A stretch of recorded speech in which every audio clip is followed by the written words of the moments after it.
It's getting out of hand. More than 40,000 confirmed cases, more than 900 deaths. China is struggling to contain the coronavirus outbreak.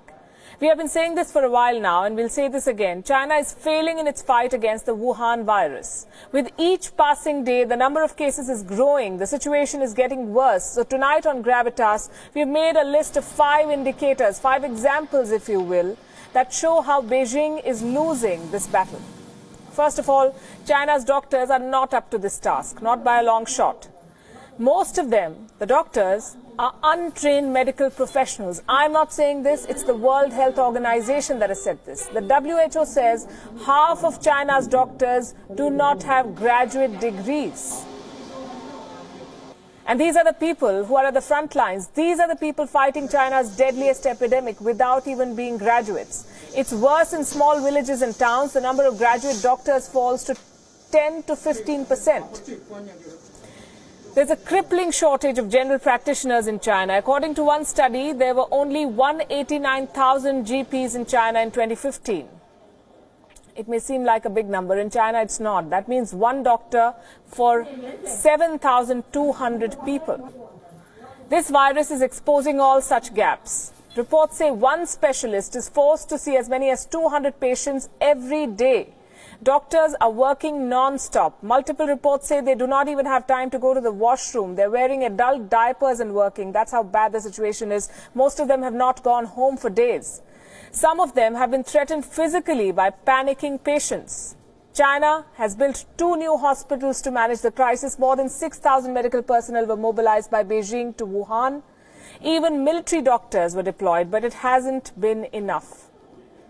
And that brings us to point number 2, the sheer chaos.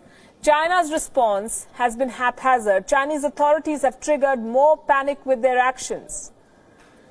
Take a look at these pictures on your screen. This was reportedly shot in Wuhan inside a residential school. It's a hostel. The students were sent back home. Their belongings were just thrown out of their rooms. Why? Because they need rooms to house more patients.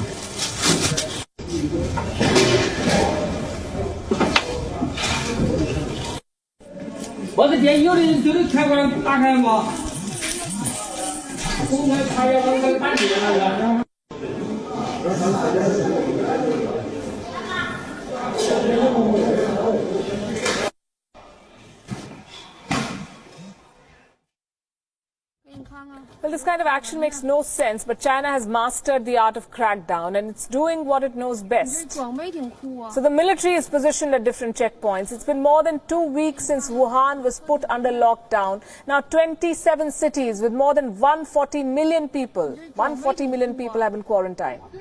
Soldiers have been deployed.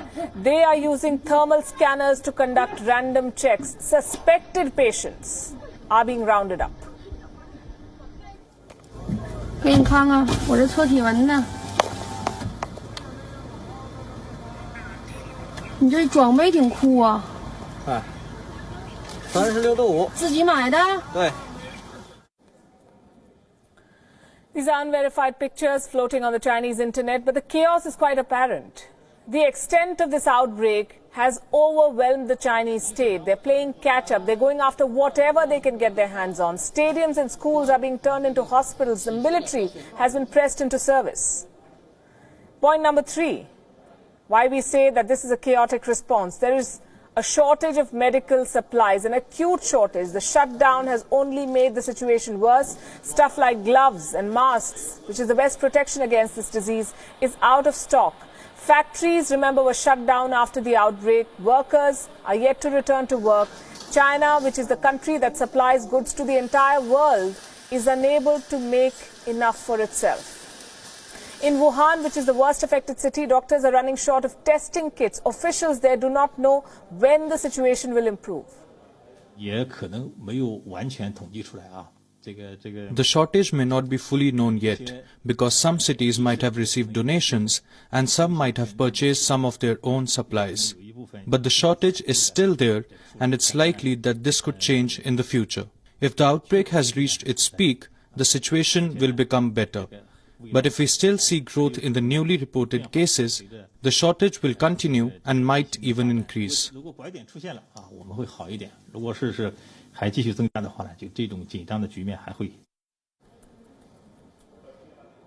It's no secret that China tried to hide the outbreak first. Now it could be misreporting the number of deaths. One report says that deaths from coronavirus are being registered under different heads. And this is being done to bring down the official or registered number of coronavirus deaths. And the number of people who died because of the virus might actually be much more. Such a claim has not been made for the first time. In fact, 6 days back, an official from the World Health Organization claimed that China was quote-unquote too slow to report coronavirus cases.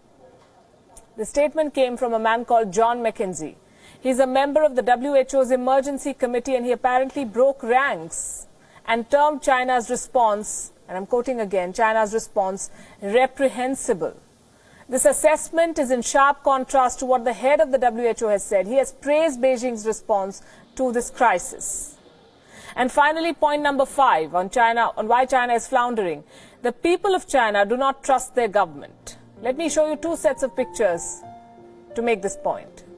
The first set is from Beijing. On your left is how Beijing looked before the outbreak. It was a city bustling with people. On your right is how it looks today, like a ghost town, deserted. People were supposed to return to work today. Most of them haven't.